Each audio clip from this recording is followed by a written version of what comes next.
जितने लोग हैं सबके स्वभाव अलग हैं,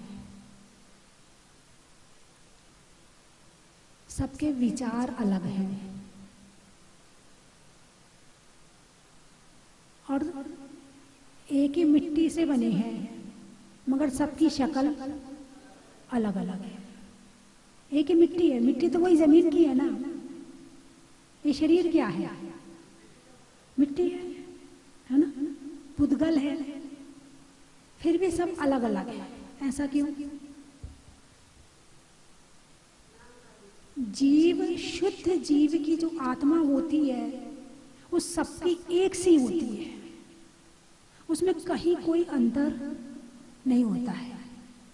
सिद्धालय में अनंत सिद्ध भगवान हैं, सब एक जैसे हैं, कहीं कोई अंतर नहीं है। फिर ये जो संसार में जितने जीव रह रहे हैं इनमें क्यों अंतर आ जाता है? गाय देखो आप, आपने कभी गाय को ध्यान से नहीं देखा होगा, आपको सारी गाय एक सी लगती है, लेकिन नहीं, इन सबके चेहरे अलग अलग होते हैं, सबके डील डॉल कान हर चीज में अंतर होता है। आंख, सोचने में, विचारने में, चाहे कुत्ते सारे एक से ही दिखते होंगे, नहीं, सब अलग अलग है। और ये अंतर पैदा करने वाला, ये भेद पैदा करने वाला कौन है? ये भेद पैदा करने वाला है पुद्गल। कर्म, कर्म भी पुद्गल है। क्या? कर्म भी पुद्गल है।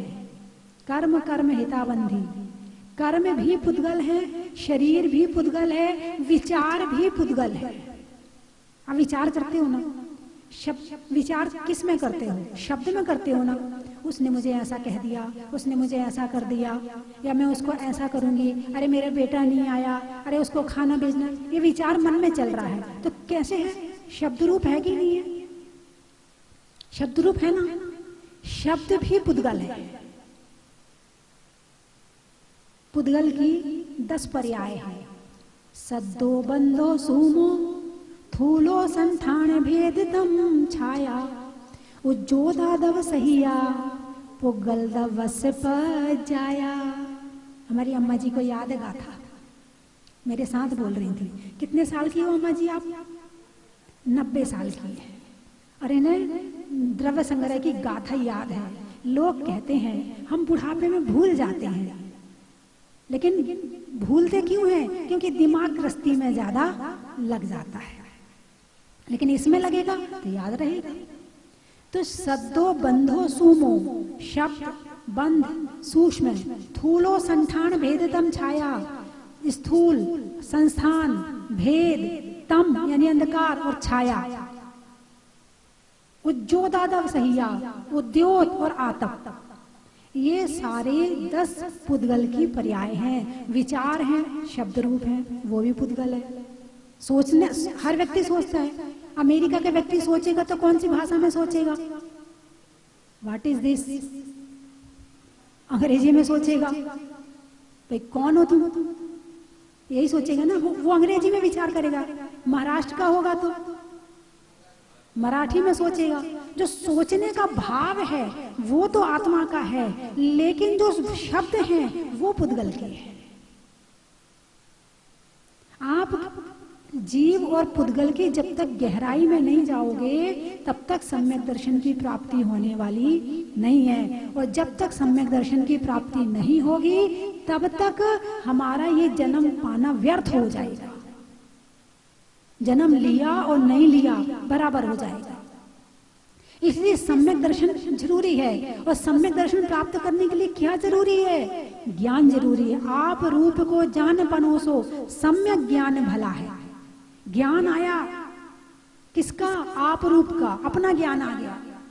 तो पुद्गल का ज्ञान भी जरूरी है। भाई क्षमा धर्म है, क्षमा धर्म है कि नहीं है? अच्छा, तो क्षमा धर्म का ज्ञान होना जरूरी है कि नहीं है? क्रोध पाप है, तो पाप का ज्ञान होना जरूरी है कि नहीं है? जब तक पाप का ज्ञान नहीं होगा तो छोड़ोगे कैसे? इसीलिए पाप का ज्ञान भी जरूरी, कि पाप पाप है, ये छोड़ने योग्य है, और क्षमा धर्म है, ये ग्रहण करने योग्य है। तो ऐसे ही पुद्गल का ज्ञान भी जरूर, कि क्या क्या पुद्गल है। शरीर पुद्गल है, विचार पुद्गल है, कर्म पुद्गल है, जो बोलते हैं वो पुद्गल है, जो सुनते हैं वो पुद्गल है, जो सूंघते हैं वो पुद्गल है, जो देखते हैं वो पुद्गल है, जो महसूस करते हैं वो पुद्गल है। दिन भर हम पुद्गल के अलावा जीव के विषय में सोचते भी नहीं है। और जीव का गुण अलग है और पुद्गल का गुण अलग है। जीव का गुण है जानना और देखना। क्या है? आप जानते और देखते हो कि नहीं? अरे बोलिए ना, क्या जानते हो, क्या देखते हो? अपना घर जानते हैं, अपनी दुकान जानते हैं, अपने मित्रों को जानते हैं, अपने परिवार वालों को जानते हैं, जो जो काम करना है वो जानते हैं, जानते हो ना, और देखते भी हो। ये किसका गुण है? जीव का या पुद्गल का? अरे बोलिए ना, जीव का गुण है या पुद्गल का गुण है? अच्छा, पुद्गल को देख रहे हैं, देखने वाला कौन है?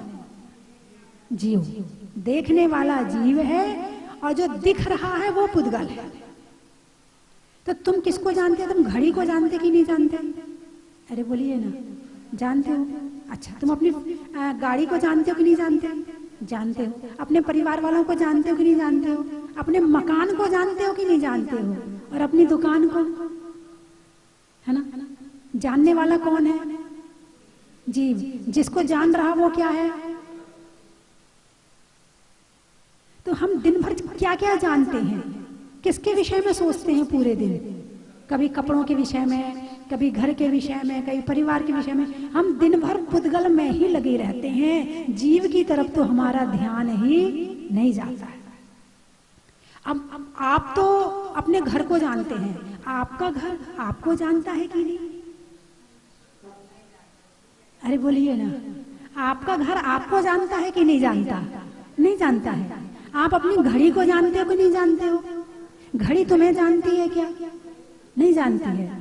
हैं? तुम अपने कपड़ों को जानते हो कि नहीं जानते? मेरा फेवरेट कलर लाल है, रेड है, मेरा फेवरेट कलर ब्लू है। अब वो ब्लू कलर तुम्हें फेवरेट कह रहा कि ये मेरा फेवरेट है। तुमने कितनी चीजों को फेवरेट कहा है, उसने तुम्हें कहा कि नहीं कहा? डायमंड सेट फेवरेट है कि नहीं आपका? अरे बोलिए ना, है ना? अब वो डायमंड सेट आपको फेवरेट मान रहा है क्या? नहीं। क्यों नहीं मान रहा? क्योंकि उसके अंदर अचेतनता है और चेतनता मेरे अंदर है। जानने और देखने की शक्ति मेरे अंदर है और पुद्गल के अंदर जानने देखने की शक्ति नहीं है। 6 द्रव्यों में एक ही द्रव्य चेतन है, जीव। 5 द्रव्य अचेतन है। 5 द्रव्य अचेतन है और जीव द्रव्य चेतन है। तो चेतन द्रव्य सबको जान सकता है, लेकिन सब जीव द्रव्य को नहीं जान सकते हैं। ठीक है ना? तो जानना और देखना, आप केवल जानते देखते हो या इससे आगे भी कुछ और करते हो? सोचो, थोड़ा सा दिमाग लगाओ। आप केवल सारी दुनिया की चीजों को जानते और देखते अकेले हो या इससे आगे भी कुछ करते हो? अच्छा, अपना मानते हो कि नहीं मानते हो? मानते हो ना? अपने घर के, परिवार के, मकान को, दुकान को, गाड़ी को और अपने मित्रों को, सबको आप अपना मानते हो कि नहीं मानते हो? हाँ या ना? जोर से बोलो ना, फिर डर क्यों रहे हो? मानते हो। वो तुम्हारे हैं क्या? दूर की तो छोड़ो, ये शरीर मेरा है क्या? ये पुद्गल है और मैं जीव हूं। इसका परिणमन इसमें चल रहा है और मेरा परिणमन मेरे में चल रहा है। मेरा परिणमन भाव रूप है और इसका परिणमन पुद्गल रूप है। पुद्गल के जो भाव होते हैं उसका परिणमन उसके रूप होता है। अब जैसे कि पुद्गल, मैंने एक दिन बताया था, पुद्गल किसे कहते हैं? जिसमें पूरन और गलन होता रहे उसे पुद्गल कहते हैं। जो बनता और बिखरता रहे उसे पुद्गल कहते हैं। आज आपने नया मकान बनाया, 10 साल बाद पुराना हो गया, खिरने लगा, गिरने लगा, होता है कि नहीं होता है? होता है ना? आप भले उसकी फिर वो क्या करते, मेंटेनेंस करते रहो और उसके बाद फिर चलाते रहो उसकी गाड़ी। अपने शरीर में पूरन गलन होता है कि नहीं होता है? बचपन में तुम्हारा क्या शरीर था, जवानी में क्या था और बुढ़ापे में क्या था, पूरन गलन हुआ कि नहीं हुआ? होता है ना। जो शरीर तुम्हें बचपन में मिला था ना, इस शरीर की चमड़ी अब वो नहीं है। कितने बार बदल चुकी है चमड़ी, कितने बार शरीर में गड्ढे हो जाते हैं फिर भर जाते हैं। कभी किसी को बंदर काट जाता है, कभी किसी को कुत्ता काट जाता है। तो क्या हुआ, वो उतना मांस निकाल लिया, अब वो जगह खाली हो गई ना, अब वो फिर भर गई। अब ये भरने वाला कौन है? जब तक इस शरीर में आत्मा होती है तो भरना भी होता है कर्मों के द्वारा। किसके द्वारा? कर्मों के द्वारा। भाई किसी किसी का घाव ऐसा हो जाता, भरते ही नहीं है, भरते ही नहीं है, भरते ही नहीं है, बेचारा इतना परेशान हो जाता है कि वो कितने डॉक्टरों के यहाँ जाता है, कितनी दवाइयाँ खाती, फिर भी उसका घाव नहीं भरता है। ऐसा होता कि नहीं होता? और किसी का ऐसा होता, जरा चोट लगी और उसने जरा सी पट्टी वट्टी करी, लो भर गया। किसने भरा ये घाव? ये पेड़ जो है ना, पेड़ कब तक बढ़ता है? बढ़ने वाला कौन है? पेड़ तो जो है पुद्गल है। कब बढ़ेगा? जब उसके अंदर आत्मा होगी। पेड़ कब बढ़ेगा? जब उसके अंदर आत्मा होगी। यदि उसके अंदर आत्मा ना हो ना, तो वो बढ़ना बंद कर दे। और सबकी एक हाइट होती है, पेड़ की भी अपनी एक हाइट होती है कि कौन सा पेड़ कितना बड़ा होगा। उसके बाद भी यदि उसमें चेतनता है तो वो फल भी देता है, फूल भी देता है। ये सब जीव हैं और सबके शरीर हैं। वनस्पति का एक का शरीर क्या है? यही पेड़ है। कुत्ता का अपना शरीर है, गधे का अपना शरीर है, मच्छर का अपना शरीर है, मक्खी का अपना शरीर है और हमारा अपना शरीर है। तो बस क्या कर रहे हैं? पर्याय परिणमन। इस शरीर से निकलते हैं, जब तक इसमें रहेंगे ये मेरा है, ये मेरा है, इसको ऐसा करना, इसको ऐसा करना, पूरे दिन इसके लिए सोचते रहेंगे, है ना। जीव के लिए बिल्कुल नहीं सोचेंगे, सारे दिन अपने लिए सोचेंगे या परिवार वालों के लिए या किसी और के लिए। और फिर इससे निकल के फिर दूसरे शरीर में चले जाते, फिर ये मेरा है, ये मेरा है, ये मेरा है। फिर तीसरे मोहल्ले में चले जाएंगे, फिर ये मेरा है, ये मेरा है। अनंत काल से यही किया है।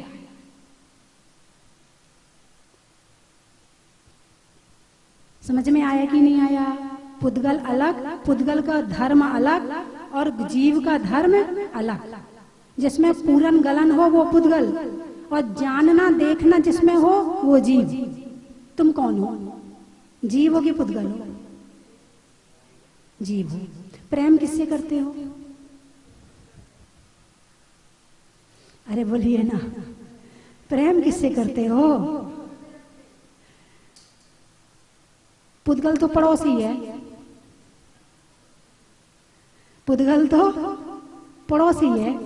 अब तुम अपने घर के पड़ोसी से प्रेम करते हो क्या? ये अनंत काल से हमारे साथ रह रहा है। ऐसा लगता ही नहीं है कि ये अलग है और मैं अलग हूं, ऐसा लगता है मैं ये हूं।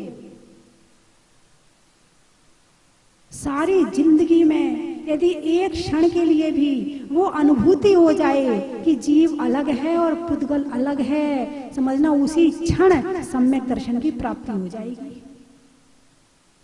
इसीलिए ज्ञान जरूरी है। जब तक ज्ञान नहीं होगा तब तक आप जानोगे कैसे?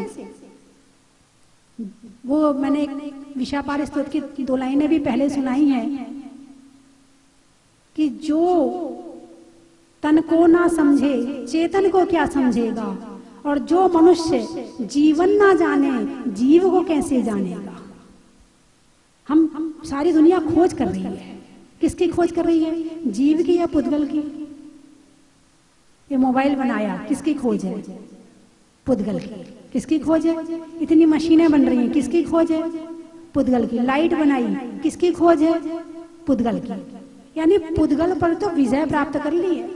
इतना दिमाग तेज हो गया है कि पुद्गल को चाहे जैसे घुमा दे, यानी कि किसी की फोटो लगा के किसी की गर्दन लगा दो, किसी के हाथ लगा दो, किसी के पांव लगा दो, सारा असेंबल कर देगा और पूरा आदमी का रूप परिवर्तन कर देगा। ऐसा है कि नहीं? ये किस पे विजय प्राप्त करी है? पुद्गल पे। लेकिन धर्म पुद्गल की नहीं, आत्मा की बात करता है, आत्मा की खोज करता है। जीव कांड, जीव कांड का क्या मतलब है? नाम सुना ना शास्त्र का? जीव कांड, गौमठ सार जीव कांड नाम का शास्त्र है। जीव कांड मतलब जीव की कहानी, कर्म कांड यानी कर्म की कहानी, और जो निर्वाण कांड आप लोग पढ़ते हैं ना, तो निर्वाण जहां जहां से गए उन क्षेत्रों की कहानी। कांड का मतलब कहानी है ना। तो यदि आपने जीव कांड नहीं पढ़ा तो आप जीव को जानोगे कैसे? कितनी तरह के होते हैं, कहाँ रहते हैं? क्योंकि जब तक शरीर के साथ में हैं तो इनके भेद भी होते हैं, लेकिन जब शरीर रहित हो जाएंगे तो सारे भेद खत्म हो जाएंगे। पर द्रव्यनते भिन्न आप में रुचि सम्यक्त्व भला है। पर द्रव्यों से, पर द्रव्य पुद्गल, धर्म, अधर्म, आकाश, काल, इन द्रव्यों से भिन्न आप में मैं भिन्न हूं, रुचि सम्यक्त्व भला है। ऐसी प्रतीति करना, ऐसी श्रद्धा करना, ये सम्यक दर्शन है। बोले फिर सम्यक ज्ञान क्या है? आप रूप को जान पनोसो सम्यक ज्ञान कला है। बहुत बढ़िया। आप रूप को जान पनोसो सम्यक ज्ञान कला है।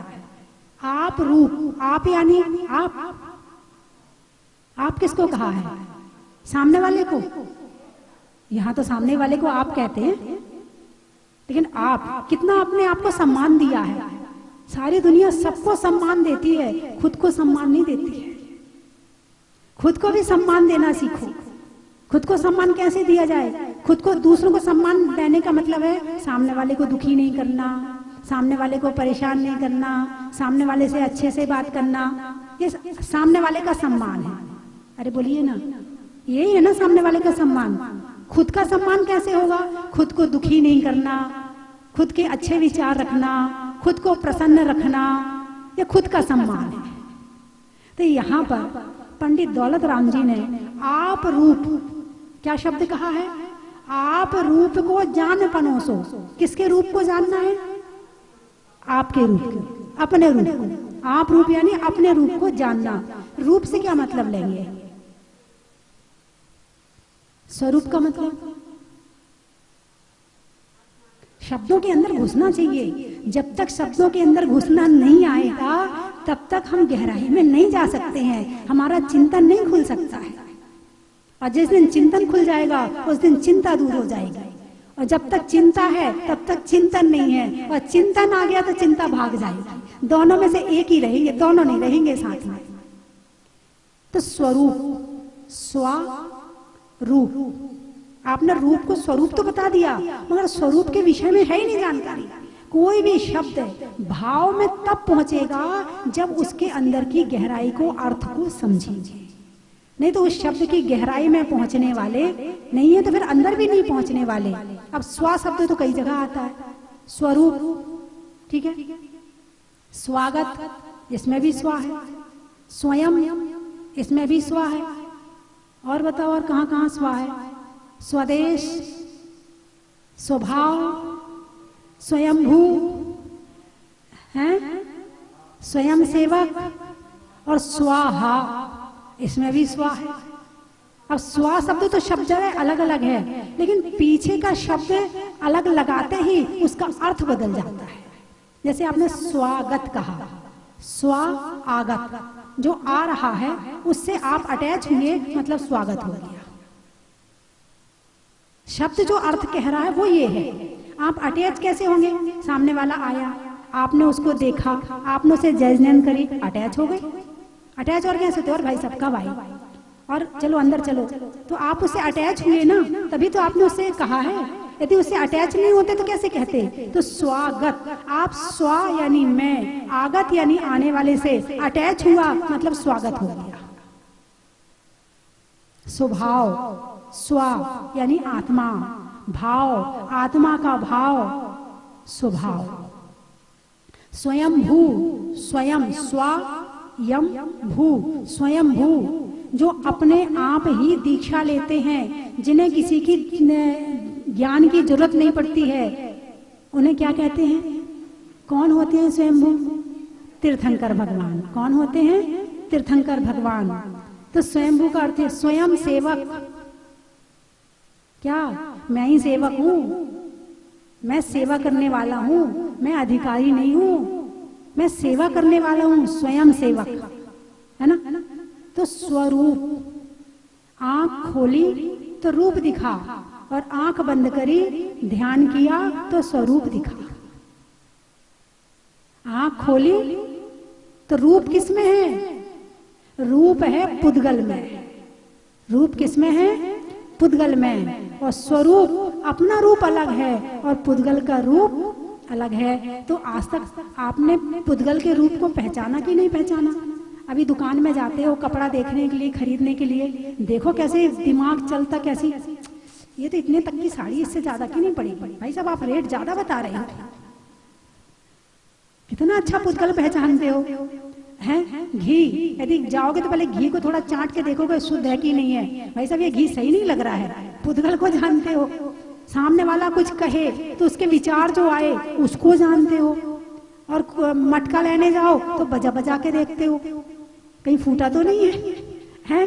तुम पुद्गल को कितना जानते हो, कितनी गहराई से जानते हो। और जानना तो छोड़ो, प्रेम करते हो। हाँ या ना? प्रेम करते हो। कितना करते हो? आत्मा से ज्यादा करते हो। चमड़ी चली जाए पर दमड़ी ना जाए। दमड़ी यानी पैसा। कई बार होता है कोई लूटने के लिए आता है और वो बैग हाथ में है, वो डंडे मार रहा है, खा लो डंडे, वो पीट रहा है, पिट लो, लेकिन बैग नहीं देंगे। चमड़ी चली जाए मगर दमड़ी नहीं जानी चाहिए। कितना नष्ट भ्रष्ट किया, कितना परेशान किया लोगों को, कितने की हत्या करी, शांति से नहीं जिए। राजा तो बने मगर शांति से जीवन नहीं जिया, धर्म का जीवन नहीं जिया। तो राजा भी चला गया, राणा भी चला गया, छत्रपति। अब देखो कि एक व्यक्ति है, उसके ऊपर एक छतरी लगी हुई है, लोग चल रहे उसके आगे पीछे, और एक दिन फिर उसकी मृत्यु शैया देखो, देखो वो भी पड़ा हुआ है। ऐसे एक एक शब्द पे चिंतन करो और बैठ जाओ। राजा, राणा, छत्रपति, हाथिन के असवार, जिनके हाथ में तलवार थी ना। आपने रामायण महाभारत तो देखी है। युद्ध का चिंतन करने लगो, देखो एक दूसरे को ऐसे तलवार मार रहे हैं और वो भी चले गए। हाथ में तलवार है फिर भी मृत्यु हो गई, उसका चिंतन कर लो। मरना सबको एक दिन, जैसे सब मर गए हैं एक दिन, ऐसे मुझे भी मरना है। जब मरना ही है तो अच्छे काम करके ही क्यों ना मरूं? क्यों बुरे काम करके मरूं? क्यों ना अपने आप को जान के जाऊं? क्यों ना अपने आप को पहचान के जाऊं? क्यों ना कि धर्म का जीवन जी के जाऊं?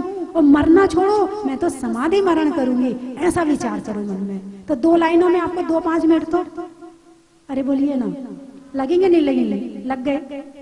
अब अगली 2 लाइन लो। दल बल देवी देवता, माता पिता परिवार, मरती वीर्य जीव को कोई न राखा।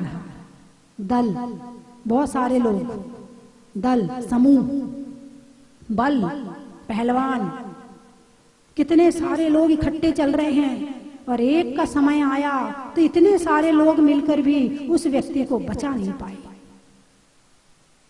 ऐसा मतलब 2-2 लाइनों पर। अभी तो 12 भावना बाद में आएगी, बाद में समझाऊंगी मैं। अभी 5वीं ढाल आएगी तब 12 भावना का वर्णन आएगा, उसमें तब आपको अच्छे से बताऊंगी। अभी तो इतना बता रही हूँ, ज्ञान का चिंतन करना ही आप गहराई में जाएंगे और फिर यही चिंतन आपका एक दिन ध्यान बन जाएगा।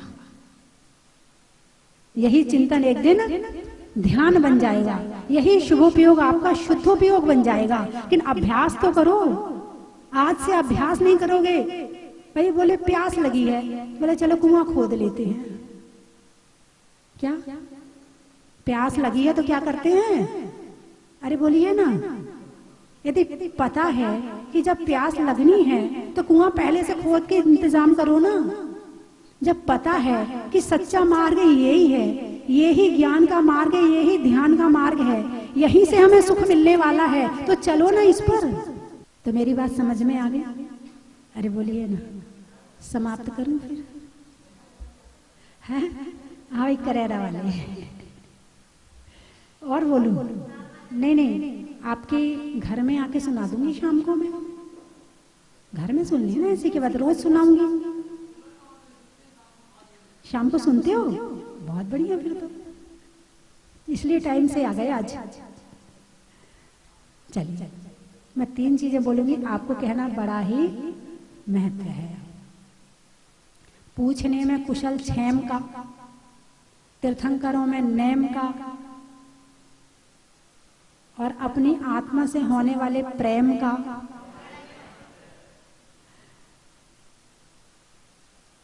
कीचड़ में दलदल का, किसान में हल का, और समय में पल का,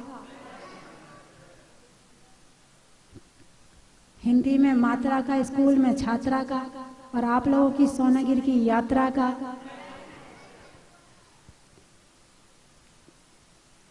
तलवार में म्यान का, गाने में गान का, और होने में सच्चे ज्ञान का, पानी में खोलने का, बनिया में तौलने का, और आपके जोर से बोलने का।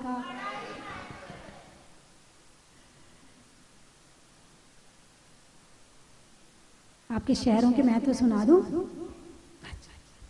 रसोई में पटाखा, सावन की घटा का, और आने वालों में कोटा का,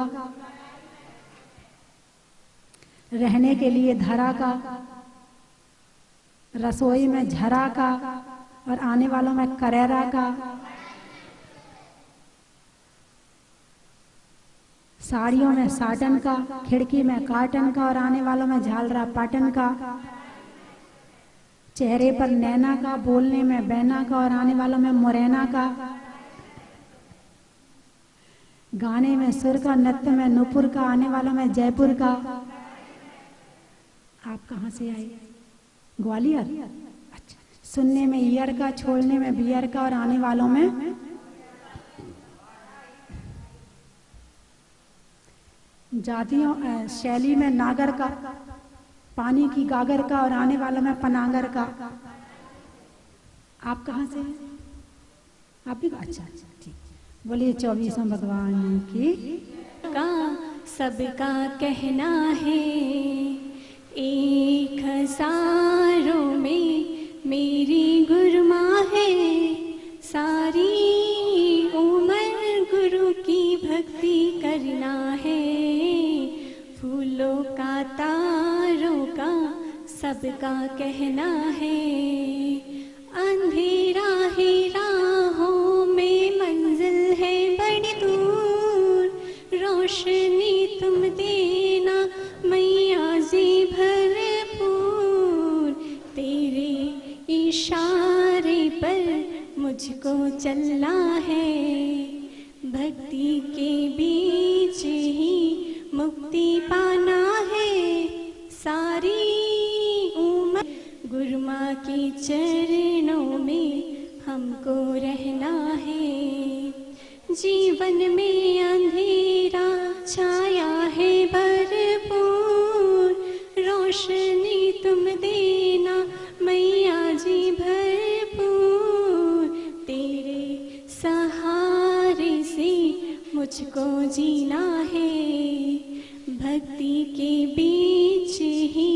आचार्य ज्ञान सागर जी महाराज की जय।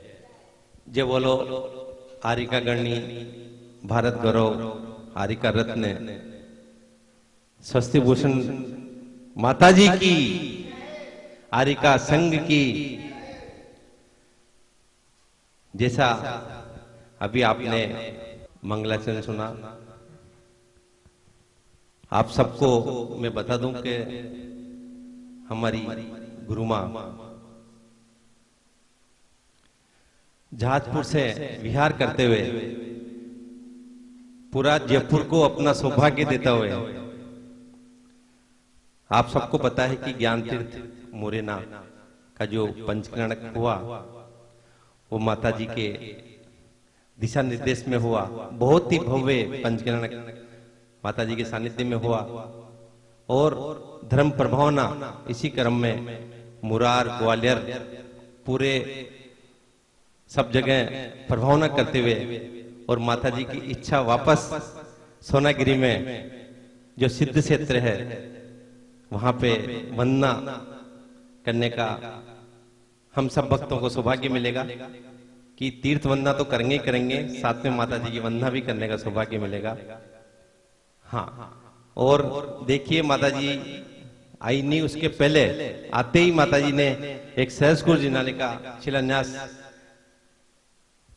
आपके सामने 1 तारीख को कराया था। अब माता जी का सानिध्य और माता जी के चतुर्मास कराने का जो भक्तों को सौभाग्य मिलेगा वो भी सोनागिरी में संभावित है कि सोनागिरी में ही मिलेगा। आप सबको विदित होगा कि भारत गौरव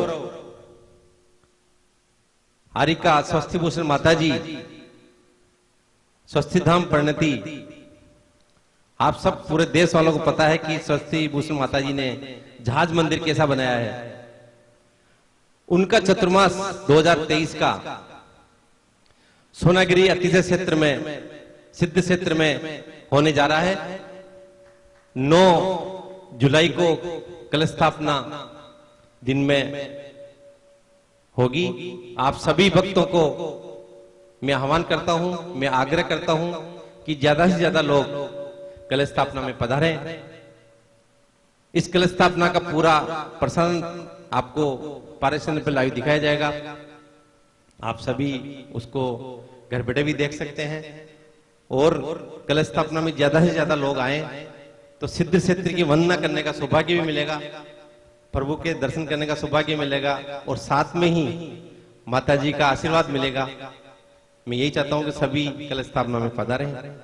आप सब को विदित है कि माता जी की के बारे में बोलना कितना हमारे लिए सूरज को दीपक दिखाने के समान होगा। आज माता जी ने मेरे को कल कहा कि स्वाध्याय करा करो। मैंने आज सुबह एक माता जी ने किताब दी वीआईपी वाली, मैंने उसको पढ़ा। उसमें मैंने एक ही अध्याय पढ़ा, उसमें इतना सूक्ष्म लिखा हुआ था बीमारी के बारे में कि बीमारी प्रत्येक इंसान को कोई न कोई हजारों बीमारियां होती है जो हो जाती है। उससे बचने के लिए अपन को क्या क्या करना चाहिए, कैसे करना चाहिए और ज्यादा से ज्यादा अपन बीमारी से बचें। बीमारी जो आती है वो हाथी की तरह आती है और जाती है धीरे धीरे। तो माता जी के जितने भी ग्रंथ लिखे हुए हैं, माता जी ने जितने भी किताबें लिखी है वो सब पढ़ने लायक हैं। एक से एक किताबें हैं। आप सबको पता है कि कितनी माता जी ने विधान लिखे हुए हैं, कितने और भी स्वाध्याय जितनी है किताबें लिखी हुई है माता जी, मेरे को तो खुद को भी याद नहीं है कितनी लिखी हुई है क्योंकि मैं पढ़ता नहीं इसलिए मेरे को याद नहीं है।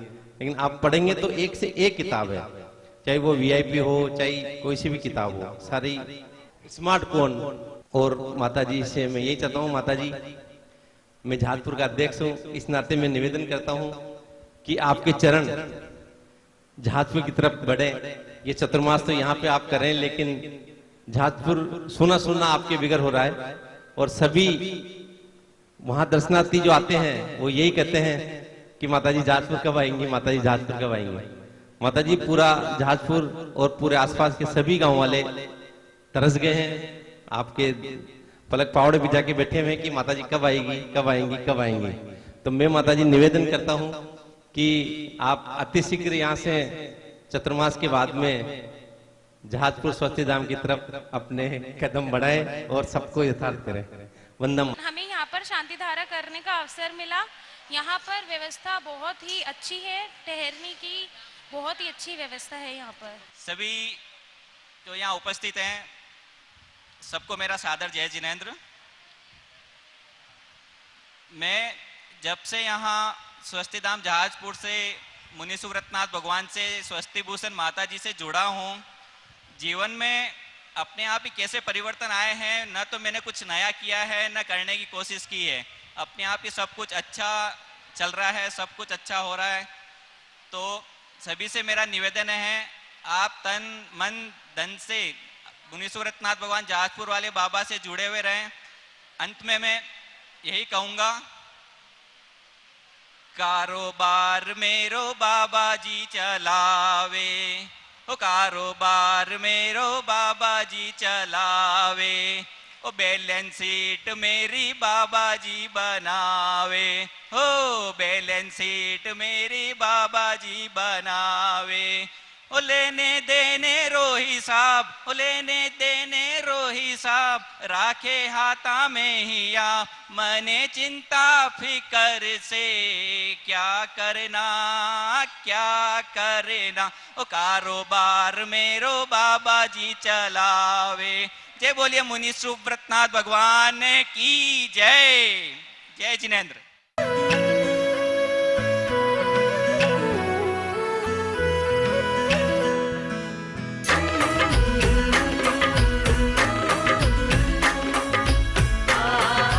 चन की थाल को सजाओ रे आज, रत्नों की थाल को भर लाओ रे आज, आओ आओ करे रे गुणगान आरती भगवन की, आओ आओ करे गुणगान आरती भगवन की, आओ आओ करे रे गुणगान आरती भगवन की।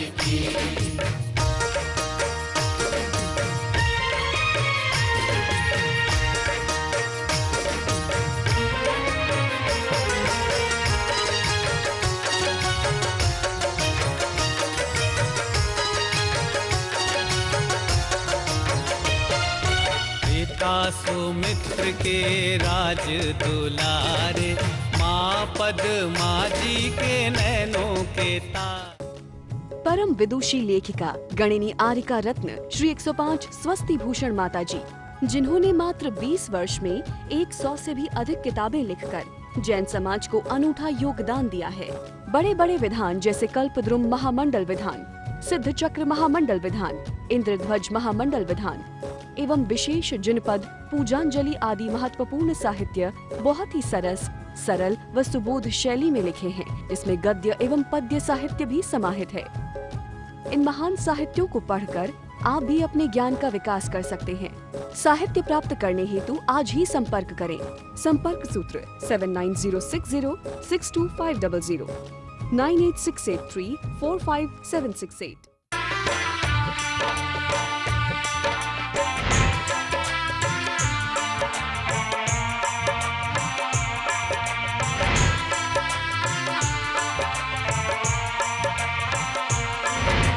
चलो रे चलो रे चलो, चलो रे चलो रे चलो, चलो जहाजपुर।